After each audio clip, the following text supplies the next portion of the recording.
Hi creators, പുതിയൊരു വീഡിയോയിലേക്ക് സ്വാഗതം. ഇന്നത്തെ വീഡിയോയുടെ ഞാൻ പറയുന്നത് നമ്മുടെ ഒരു സബ്സ്ക്രൈബർ എന്നോട് നേരിട്ട് ചോദിച്ച ഒരു സംശയത്തിനുള്ള മറുപടിയാണ്. നേരിട്ടെന്ന് പറയുമ്പോൾ കഴിഞ്ഞ ദിവസം ഞാനൊരു പ്രോഗ്രാമിൽ പങ്കെടുത്തിട്ടുണ്ടായിരുന്നു. ഡ്രീം ക്രിയേറ്റേഴ്സ് കണ്ടക്ട് ചെയ്തൊരു പ്രോഗ്രാമായിരുന്നു. വളരെ നല്ലൊരു പ്രോഗ്രാമായിരുന്നു.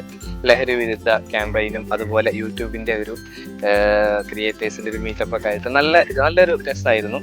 അപ്പോൾ അവർ ഈ ഒരു പ്രോഗ്രാമിൽ എന്നെ വിളിച്ചപ്പോൾ സബിത ജാസ്മിനും അതുപോലെ സുറുമിയായിരുന്നു എന്നെ വിളിച്ചിട്ടുണ്ടായിരുന്നു ക്രിയേറ്റേഴ്സ്. അപ്പോൾ ഞാനത് പറയാൻ കാരണം എനിക്കതിൽ പങ്കെടുക്കാൻ കഴിയില്ല എന്നുള്ള രീതിയിൽ ഞാൻ അവരോട് സംസാരിച്ചിട്ടുണ്ടായിരുന്നു, കുറച്ച് ബുദ്ധിമുട്ട് കാരണം. പക്ഷെ അവർ എന്നോട് പറഞ്ഞിട്ടുണ്ടായിരുന്നു, നിങ്ങൾ എന്ത് ബുദ്ധിമുട്ടുണ്ടായാലും വരണം, ലേറ്റ് ആയാൽ പോലും എന്നുള്ള രീതിയിൽ എന്നെ ഒരുപാട് നിർബന്ധിച്ചിട്ടുണ്ടായിരുന്നു. കാരണം അപ്പോൾ നിങ്ങൾക്കതൊരു മിസ്സിങ് ആയിരിക്കും, വന്ന് നോക്കൂ എന്ന് പറഞ്ഞിട്ടുണ്ടായിരുന്നു. അപ്പോൾ ഞാനതിൽ കുറച്ച് ലേറ്റായിട്ടാണ് പങ്കെടുത്തത്. നമ്മുടെ മിനിസ്റ്ററും അതുപോലെ ഒരുപാട് പ്രഗത്ഭരായിട്ടുള്ള ക്രിയേറ്റേഴ്സ് പങ്കെടുത്ത ഒരു വേദിയായിരുന്നു. ഞാൻ ലേറ്റായിട്ടാണ് പോയതെങ്കിലും ഇവിടുന്ന് ഇറങ്ങുമ്പോൾ എനിക്ക് മനസ്സിലായി അത് പങ്കെടുത്തിട്ടില്ലെങ്കിൽ അതൊരു ഭയങ്കര നഷ്ടം തന്നെയായിരുന്നു എന്നുള്ളത്. കാരണം എനിക്ക് ഒരുപാട് ക്രിയേറ്റേഴ്സിനെ അവിടുന്ന് കാണാൻ പറ്റി. ക്രിയേറ്റേഴ്സിനെ കാണാൻ പറ്റിയെന്ന് പറയുമ്പോൾ ഞാൻ കണ്ടിട്ടുള്ള ഒരുപാട് പേരുണ്ടായിരുന്നു. ഫോണിൽ മാത്രം സംസാരിച്ചിട്ടുള്ള ഒരുപാട് പേരെ കാണാൻ പറ്റി. അതുപോലെ ഞാൻ അറിയാത്ത, ആദ്യമായിട്ട് കാണുന്ന, പരിചയപ്പെടുന്ന ഒരുപാട് ക്രിയേറ്റേഴ്സ് ഉണ്ടായിരുന്നു അവിടെ. അപ്പോൾ അവരുമായിട്ടൊക്കെ സംസാരിക്കുമ്പോൾ പലരും പല തരത്തിൽ, പല രീതിയിലാണ്, അതായത് പല സന്ദർഭങ്ങളിലൂടെ വന്നവർ, യൂട്യൂബിലേക്ക് വന്നവർ. അപ്പൊ അവർക്കൊക്കെ ഒരുപാട് കാര്യങ്ങൾ പറയാനുണ്ടായിരുന്നു. അപ്പൊ ചിലരൊക്കെ നമ്മൾ പറയുമ്പോൾ എത്ര സ്ട്രഗിൾ ചെയ്തിട്ടാണ് ഓരോരുത്തർ ജീവിത സാഹചര്യങ്ങളൊക്കെ അവർക്ക് പ്രതികൂലമായിട്ട് അവർ മുന്നോട്ട് വരുന്നത് എന്നുള്ള രീതിയിൽ അവർക്ക് സംസാരിക്കും. അപ്പൊ ചെറിയൊക്കെ എന്തെങ്കിലും കാര്യമ്പോൾ നമുക്ക് മൂഡ് ഓഫ് ആവും. ഇപ്പൊ എന്നെ സംബന്ധിച്ചിടത്തോളം എന്തെങ്കിലും ചെറിയൊരു കാര്യം വരുമ്പോൾ നമ്മൾ ടെൻഷനൊക്കെ അടിച്ചിരിക്കുമ്പോൾ, അപ്പൊ ഈ ഇങ്ങനത്തെ ഒരു പ്രോഗ്രാമിൽ പങ്കെടുക്കുമ്പോൾ എനിക്ക് തോന്നിയത്, കാരണം ഞാൻ ഒരുപാട് ക്രിയേറ്റേഴ്സിനോട് ഇങ്ങനെ അവിടെ സംസാരിച്ചെന്ന് ഞാൻ പറഞ്ഞല്ലോ, അതിൽ ചെറിയ കുട്ടികളടക്കം ഒരുപാട് പേരുണ്ടായിരുന്നു. അപ്പൊ അതിൽ ചിലരൊക്കെ അവരുടെ ഒരുപാട് അനുഭവ കഥകൾ പറഞ്ഞപ്പോൾ ശരിക്കും എന്താ പറയാ, വല്ലാത്ത ടച്ചിങ് ആയി പോയി. അപ്പൊ അങ്ങനെയുള്ള ഒരുപാട് ക്രിയേറ്റേഴ്സിനോട് വെച്ച് പരിചയപ്പെടാൻ കഴിഞ്ഞു. അപ്പൊ എന്തായാലും അത് വളരെ അധികം സന്തോഷമുള്ള ഒരു കാര്യമായിരുന്നു. അപ്പൊ ഞാനത് പറയാൻ കാരണം, ഈ യൂട്യൂബിലൂടെ വരുമാനം നേടാൻ ആഗ്രഹിച്ച് എല്ലാവരും യൂട്യൂബിലേക്ക് കടന്നു വരുന്നത്. പക്ഷെ ഇവിടെ തന്നെ എല്ലാവർക്കും വരുമാനം കിട്ടുന്നില്ല. അപ്പൊ നമുക്കറിയാം, ഇതിനൊരു ക്രൈറ്റീരിയ യൂട്യൂബ് വെച്ചിട്ടുണ്ട്, 4000 വാച്ച് ടൈം, 1000 സബ്സ്ക്രൈബർ. അപ്പൊ ഏത് വിധേനം ഇത് നേടിയെടുക്കാനാണ് എല്ലാവരും ശ്രമിക്കുന്നത്. അപ്പൊ അത് നേടിയെടുക്കുക എന്നുള്ള ഒരു ലക്ഷ്യം വെച്ച് പോകുമ്പോൾ പലരും അബദ്ധത്തിൽ ചാടാറുണ്ട്. അപ്പൊ ഞാൻ പറഞ്ഞു വന്നത് എന്താണെന്ന് വെച്ച് കഴിഞ്ഞാൽ, അപ്പൊ ഈ ഒരു സബ്സ്ക്രൈബർ അവിടുന്ന് ഒരുപാട് പേര് പല രീതിയിലുള്ള സംശയം ചോദിച്ചിട്ടുണ്ടായിരുന്നു. ഞാനിങ്ങനെ ഇരിക്കുമ്പോൾ എൻ്റെ അടുത്ത് വന്നിട്ട് ഒരാൾ വന്ന്, അവരുടെ ചാനൽ മോണിറ്റൈസേഷൻ ആയിട്ടുണ്ട്. അപ്പൊ അവരുടെ കഥകൾ ഒരുപാട് പറഞ്ഞു. അതിന്റെ കൂട്ടത്തിൽ അവർ പറഞ്ഞൊരു കാര്യമായിരുന്നു, അവരുടെ ചാനൽ മോണിറ്റൈസേഷൻ ആയിട്ടുണ്ട്, ഇതുവരെ പേയ്മെന്റ് കിട്ടിയിട്ടില്ല, മറ്റൊരു ചാനൽ ഞാൻ തുടങ്ങിയിട്ടുണ്ട്, അത് എന്താണെന്ന് നോക്കാമോ എന്ന് ചോദിച്ചു. അപ്പൊ ഞാൻ ജസ്റ്റ് ഒരു മൊബൈലൊക്കെ യൂട്യൂബ് സ്റ്റുഡിയോ ഓപ്പൺ ചെയ്തു ഞാനൊന്ന് നോക്കിയപ്പോൾ ഓരോ കാര്യങ്ങൾ ഇങ്ങനെ ഷെയർ ചെയ്യണം. അപ്പൊ അതിന്റെ കൂട്ടത്തിൽ അവർ പറഞ്ഞു, ഈ ഒരു ചാനൽ മോണിറ്റൈസേഷൻ ഇപ്പൊ ഏകദേശം ആവാറായി, പകുതി വാച്ച് ടൈം കംപ്ലീറ്റ് ആയിട്ടുണ്ട്. അപ്പോൾ ഞാൻ മുമ്പത്തെ ചാനല് ഈ പെയ്ഡായിട്ട് വാച്ച് ടൈം വാങ്ങിച്ചെടുത്തതാണ്, ഒരാൾക്ക് ക്യാഷ് കൊടുത്തിട്ട്. പക്ഷെ അതിലൊന്നും എനിക്കിതൊരു വരുമാനം കിട്ടിയിട്ടില്ല. അപ്പൊ ഇനി അവര് എനിക്ക് തൊട്ടിട്ടാണ് കാണിച്ചു തന്നത്. അതായത് തൊട്ടാ മീൻസ് യൂട്യൂബ് സ്റ്റുഡിയോയിൽ ആ ഒരു ഗ്രാഫ് ഇങ്ങനെ തൊട്ടിട്ട്, ഈ ഒരു ഗ്രാഫ് ഇവിടെ എത്തിച്ചാൽ എന്താണ് കുഴപ്പം എന്നുള്ളത്. അപ്പൊ ഞാൻ അവരുമായിട്ട് ഷെയർ ചെയ്തിട്ടുണ്ടായിരുന്നു അങ്ങനെ ചെയ്യരുത് എന്നുള്ളത്. അപ്പൊ ഇതുകൊണ്ടൊക്കെ ആയിരിക്കാം എന്നുള്ളത്. അപ്പൊ അതാണ് അവർ ചോദിച്ചിട്ടുള്ളത്. രണ്ടാമത്തെ ചാനലിൽ ഇപ്പൊ എനിക്ക് ഇവിടെ ഇത്ര വാച്ച് ടൈം ഉണ്ട്, ഇത് ഞാനൊന്ന് ഇങ്ങോട്ട് എത്തിച്ചു കഴിഞ്ഞാൽ എന്താണ് കുഴപ്പം, ഞാൻ ജസ്റ്റ് ഒന്ന് വലിച്ചു നീട്ടി ഇവിടെ എത്തിച്ച് യൂട്യൂബ് എനിക്ക് മോണിറ്റൈസേഷൻ തരുന്നുണ്ട്, യൂട്യൂബിന് യാതൊരു പ്രോബ്ലം ഇല്ല, പിന്നെ എന്താണ് പ്രശ്നം എന്നുള്ളത്. അപ്പൊ അതിനുള്ള ആൻസർ അവര് പറഞ്ഞതിൽ തന്നെ ഉണ്ട്.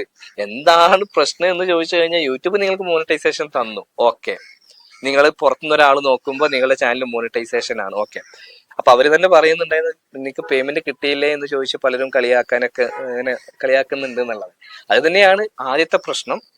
മോണിറ്റൈസേഷൻ ഒക്കെ ആയി, പേയ്മെന്റ് കിട്ടിയോ ഇല്ല, ആദ്യത്തെ പ്രശ്നം. അതായത് ഇത് ചെയ്തത് കൊണ്ട് യൂട്യൂബ് മോണിറ്റൈസേഷൻ തന്നല്ലോ, ഇത് അങ്ങനെയെങ്കിൽ മോണിറ്റൈസേഷൻ തരാതിരിക്കണ്ടേ എന്നുള്ളത്. മോണിറ്റൈസേഷൻ നിങ്ങൾക്ക് തന്നു, നല്ല കാര്യം, പക്ഷെ നിങ്ങൾക്ക് ഇതുവരെ പേയ്മെന്റ് കിട്ടിയില്ലല്ലോ, അത് കിട്ടിയിട്ടില്ല. അപ്പൊ അത് തന്നെയാണ് ആദ്യത്തെ പ്രോബ്ലം. രണ്ടാമത്തെ എന്താണെന്ന് വെച്ച് കഴിഞ്ഞാൽ, ഈ ഒരു രീതിയിൽ ഇപ്പൊ ഈ നിങ്ങളുടെ ഈ ഒരു ഗ്രാഫ് കാണുന്നത്, ഇപ്പൊ ഈ 500 ഉള്ളത് നേരെ നിങ്ങൾ ഒരു 4000-ലേക്ക് അങ്ങ് ജസ്റ്റ് ഒന്ന് വലിച്ചു നീട്ടി വെച്ചു എന്നതുകൊണ്ട് നിങ്ങളുടെ ചാനലിൽ മോണിറ്റൈസേഷൻ കിട്ടി, വേറെ കുഴപ്പമൊന്നുമില്ലല്ലോ എന്ന് ചോദിച്ചു കഴിഞ്ഞാൽ, കുട്ടിക്കാലത്ത് ഞാൻ കരുതിയിട്ടുള്ള ഒരു സംഭവം ഉണ്ടായിരുന്നു. ഇപ്പൊ നമ്മൾ ഇങ്ങനെ ഓരോ കാറില് അല്ലെങ്കിൽ ബൈക്കിലൊക്കെ യാത്ര ചെയ്യുമ്പോൾ നമ്മൾ ആ ഒരു ആൺകുട്ടികൾ പ്രത്യേകിച്ച് ആ ഒരു ഡിസ്പ്ലേ ശ്രദ്ധിക്കും. അതായത് നമ്മളെ ആ സ്പീഡ്, അതുപോലെ പെട്രോളിന്റെ ആ ഒരു ഇൻഡിക്കേറ്റർ ഒക്കെ.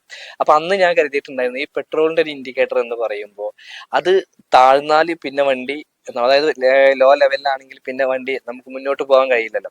അപ്പൊ എന്റെ മനസ്സിലുണ്ടായിരുന്നു അങ്ങനെയെങ്കിൽ ഇത് താഴാതെ അവിടെ ഇങ്ങനെ നേരെ നിർത്തുന്ന രീതിയിൽ എന്തെങ്കിലും ഒരു സെറ്റപ്പ് ചെയ്താൽ പോരെ എന്നുള്ളത്. അതായത് വല്ല ഒരു സൂചിയൊക്കെ അതിൻ്റെ ഇടയിൽ പോയിട്ട് ഇങ്ങനെ താഴാതെ ബ്ലോക്ക് ചെയ്ത് നിർത്തുക, അല്ലെങ്കിൽ വല്ല നൂലൊക്കെ പിടിച്ച് കെട്ടി വെച്ചാൽ പോരെ. അങ്ങനെയെങ്കിൽ ആ ഒരു ഗ്രാഫ് ഫില്ലായി നിൽക്കുമല്ലോ. അങ്ങനെയെങ്കിൽ പിന്നെ വണ്ടി ഓഫ് ആവാൻ പാടില്ല, വണ്ടി നമുക്ക് എത്രയോ ദൂരം യാത്ര ചെയ്യാം എന്നുള്ള രീതിയിൽ ഞാൻ ചെറിയ കുട്ടിയായിരിക്കുമ്പോൾ ചിന്തിച്ചിട്ടുണ്ടായിരുന്നു.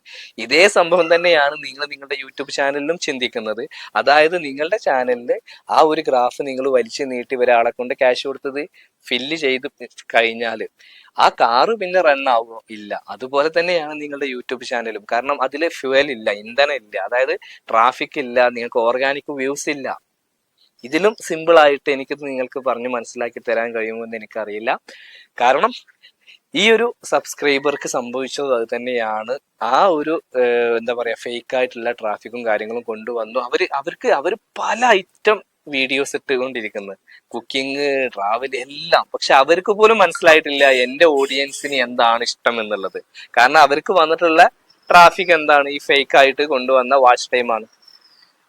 അപ്പൊ ഈ ഒരു പ്രശ്നം, അപ്പൊ ഞാൻ ആ ഒരു വിഷയം അന്ന് ആ ഒരു ഒരുപാട് പേര് പല രീതിയിലുള്ള സംശയങ്ങൾ ആ ഒരു ഒരു പ്രോഗ്രാമിൽ വെച്ച് ചോദിച്ചിട്ടുണ്ടായിരുന്നു. അപ്പൊ അതിൽ കുറെ പേർക്ക് ഈ ഒരു സെയിം പ്രോബ്ലം ഉണ്ട്. അതായത് മോണിറ്റൈസേഷൻ ആയി എങ്ങനെയെങ്കിലും വരുമാനം നേടിയെടുക്കുക എന്നുള്ളൊരു ആഗ്രഹത്തിന്റെ പുറത്ത് ഇവരിങ്ങനെ ചെയ്തിട്ട് റീച്ച് ആകേണ്ട പല ചാനലും റീച്ച് ആകാതിരിക്കുന്നു. അതുപോലെ യൂട്യൂബിൽ എന്താണ് നമ്മുടെ ഭാവി, അല്ലെങ്കിൽ ഞാൻ എങ്ങനെ വീഡിയോ ചെയ്ത് മുന്നോട്ട് പോകണം എന്നുള്ള ഒരു ഡിസിഷൻ പോലും എടുക്കാൻ കഴിയുന്നില്ല. ഞാൻ എന്ത് ചെയ്താൽ അവർ പിന്നെ ഇങ്ങനെ മിക്സ്ഡ് ചെയ്തുകൊണ്ടിരിക്കുകയാണ്. അങ്ങനെ എല്ലാ രീതിയിലും നെഗറ്റീവായിട്ട് മാറുന്ന ഒരു രീതി, അത് ഒരുപാട് ക്രിയേറ്റേഴ്സിന് ഇത് എഫക്റ്റ് ചെയ്യുന്നുണ്ട് എന്ന് മനസ്സിലായത് കൊണ്ടാണ് ഞാനിതൊരു വീഡിയോ ആയിട്ട് ചെയ്യുന്നത്.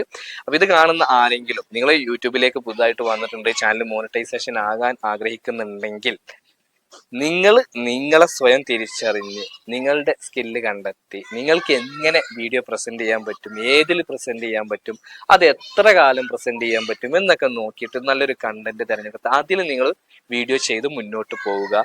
അതിൽ ഓഡിയൻസ് നിങ്ങളെ കാണുന്നില്ലെങ്കിൽ, കേൾക്കുന്നില്ലെങ്കിൽ, നിങ്ങളുടെ ബാക്കി എല്ലാ സെറ്റിങ്സും ഓക്കെ ആണെങ്കിൽ, എന്നിട്ട് നിങ്ങൾ റീച്ച് ആകുന്നില്ലെങ്കിൽ നിങ്ങളുടെ അടുത്ത് മിസ്റ്റേക്ക് ഉണ്ട് എന്ന് മാത്രമാണ് നിങ്ങൾ കരുതേണ്ടത്. ആ ഒരു സമയത്ത് നിങ്ങൾ ഒരിക്കലും ഇങ്ങനെ നമുക്ക് ചെയ്തിട്ട് എനിക്ക് റീച്ച് ആകുന്നില്ല എങ്കിൽ പിന്നെ ഞാൻ ഇങ്ങനെ നമുക്ക് കംപ്ലീറ്റ് ചെയ്യാമെന്ന് നിങ്ങൾ തെറ്റിദ്ധരിക്കരുത്.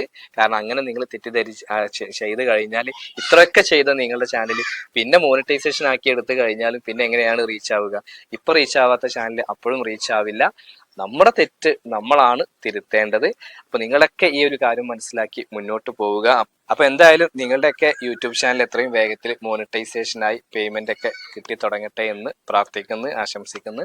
അപ്പൊ ഈ ഒരു വീഡിയോ നിങ്ങൾക്ക് ഉപകാരപ്പെട്ടുവെങ്കിൽ തീർച്ചയായിട്ടും നിങ്ങൾ ലൈക്ക് ചെയ്യുക. നിങ്ങളുടെ അഭിപ്രായങ്ങളും നിർദ്ദേശങ്ങളൊക്കെ താഴെ കമന്റ് ബോക്സിൽ രേഖപ്പെടുത്തുക.